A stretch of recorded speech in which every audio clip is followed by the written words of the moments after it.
ഈശോമിശിഹായിൽ പ്രിയപ്പെട്ടവരെ, ഇന്ന് നമ്മൾ ധ്യാനിക്കുന്ന 92-ാമത്തെ സങ്കീർത്തനം നീതിമാന്റെ സന്തോഷം എന്നുള്ള തലക്കെട്ടോട് കൂടിയതാണ്. 15 തിരുവചനങ്ങൾ. വേദനയിൽ നിന്നും വിമുക്തനായിട്ടുള്ള ഒരു വ്യക്തി ദൈവത്തെ നന്ദി നിറഞ്ഞ ഹൃദയത്തോടെ പാടിപ്പുകഴ്ത്തുന്ന ഒരു സങ്കീർത്തനമായിട്ട് ഇതിനെ കരുതാനാവും.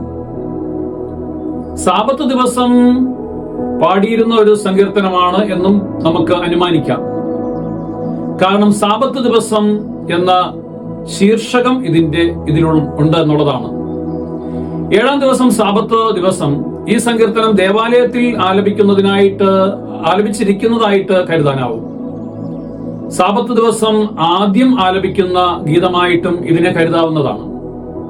ജെറുസലേം ദേവാലയത്തിൽ ഓരോ പ്രഭാതത്തിലും സായാഹ്നത്തിലും അർപ്പിച്ചിരുന്ന ദഹനബലികളുടെയും ദൈവത്തിന്റെ അത്ഭുത പ്രവൃത്തികളെയും ഏറ്റുപറയുന്നതാണ് ഈ സങ്കീർത്തനത്തില്.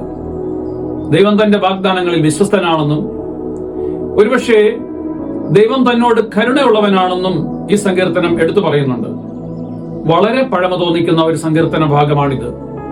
നീതിമാൻ പന പോലെ തഴച്ചു വളരുകയും ലെബനോനിലെ ദേവദാരു പോലെ വളരുകയും ചെയ്യുന്നു എന്ന് സങ്കീർത്തകൻ പറയുന്നു. കാരണം അവരെ നട്ടിരിക്കുന്നത് കർത്താവിന്റെ ഭവനത്തിലാണ്. നമുക്ക് പ്രാർത്ഥിക്കാം, ദൈവമേ, നീയാണ് എന്റെ അഭയശില.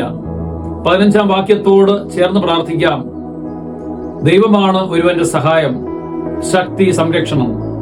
നമുക്കിന്ന് ആ ശക്തിയിൽ ജീവിക്കാം, ആ സഹായം അപേക്ഷിക്കാം, ആ സംരക്ഷണത്തിൽ ജീവിക്കാം.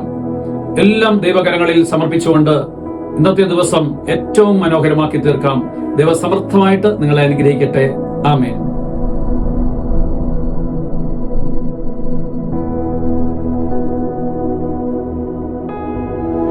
ഡിജിറ്റൽ യുഗത്തിലെ സുവിശേഷ പ്രഘോഷണത്തിനും വചന പഠനത്തിനുമായി വചനവയൽ ഒരുക്കുന്ന ആപ്പ് ബിബ്ലിയ. www.biblia.in എന്ന സൈറ്റിലും പ്ലേ സ്റ്റോറിലും ബിബ്ലിയ ആപ്പ് ലഭിക്കുന്നതാണ്. ഉൽപ്പത്തി മുതൽ വെളിപാട് വരെ ഇംഗ്ലീഷിലും മലയാളത്തിലും ഒരു വർഷം കൊണ്ട് ബൈബിൾ മുഴുവനും വായിക്കുവാൻ സഹായിക്കുന്ന ബൈബിൾ നഴ്സറി, സഭയെ അടുത്തറിയുവാനുള്ള സഭാ കളരി, വിഷയാധിഷ്ഠിതമായി വീഡിയോകൾ ലഭിക്കുവാനും അപ്ലോഡ് ചെയ്യുവാനും സഹായിക്കുന്ന വീഡിയോ ഹബ്, വീഡിയോ ബുക്ക്, 3 ലക്ഷത്തിൽ പരം ചോദ്യോത്തരങ്ങളുടെ ശേഖരമുള്ള 250-ൽ പരം ഈ ബുക്കുകളുടെ പുസ്തകശാല, ഒരേ സമയം 100 കണക്കിന് ക്വിസ് മത്സരങ്ങൾ സംഘടിപ്പിക്കുവാൻ സഹായിക്കുന്ന ക്വിസ് പ്ലാറ്റ്ഫോം ദബാർ. ഈ നവമാധ്യമ അപ്പസ്തോലേറ്റിൽ പങ്കുചേരാൻ ഇന്ന് തന്നെ ഗൂഗിൾ പ്ലേ സ്റ്റോറിൽ നിന്നും ബിബ്ലിയ ആപ്പ് ഡൗൺലോഡ് ചെയ്യുക.